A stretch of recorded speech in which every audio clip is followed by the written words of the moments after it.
update ng bayan, maasahan anumang panahon.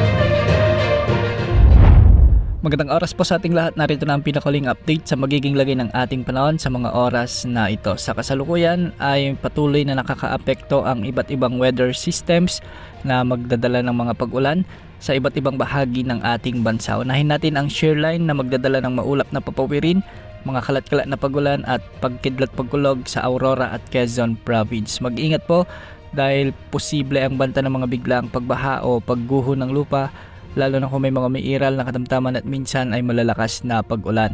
Samantala ang mainit na easterlies naman ang magdadala ng maulap na papawirin na may mga kalat-kalat na pag-ulan at pagkidlat pagkulog sa buong Visayas, Bicol Region, Dinagat Island, Surigao del Norte, Surigao del Sur at Davao Oriental. Kapansin-pansin sa ating satellite animations na may mga kaulapan dito na magdadala ng maulap na kalangitan at mga pag-ulan. Mag-ingat dahil posible din ang banta ng mga biglang pagbaha o pagguho ng lupa, lalo na kung may mga umiiral na katamtaman at minsan ay malalakas na pag-ulan. Umiiral naman ang amihan sa may Cagayan Valley at magdudulot ito ng maulap na papawirin na may mga kasamang pag-ulan.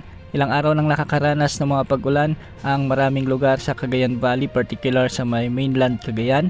At pinag-iingat pa rin natin ang mga kababayan natin dito sa posibilidad o banta ng mga biglaang pagbaha o pagguho ng lupa, lalo na kung may mga mairal na katamtaman at minsan ay malalakas ding pagbuhos ng ulan. Samantala maulap na papawirin na may mga mahihinang pag-ulan naman ang inaasahan ngayon sa Metro Manila, Cordillera Administrative Region, Ilocos Region at nalalabing bahagi ng Central Luzon. Dulot pa rin ito ng Northeast Monsoon o amihan. Para naman sa nalalabing bahagi ng ating bansa, asahan naman ang bahagyang maulap hanggang sa maulap na kalangitan na may mga isolated rain showers and thunderstorms. Dulot pa rin ito ng easterlies. Minsan may mga kalat-kalat na malalakas na pag-ulan o severe thunderstorms na posibleng magdulot ng mga biglang pagbaha o pagguho ng lupa.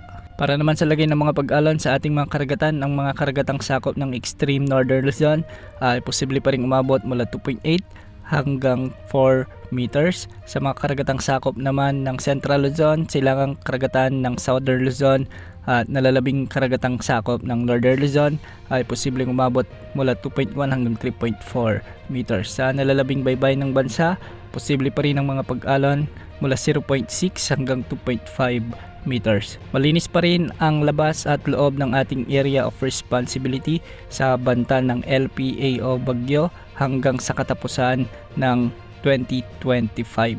Yan muna ang latest sa lagi ng panahon. Ito po ang weather update ng bayan, maasahan anumang panahon.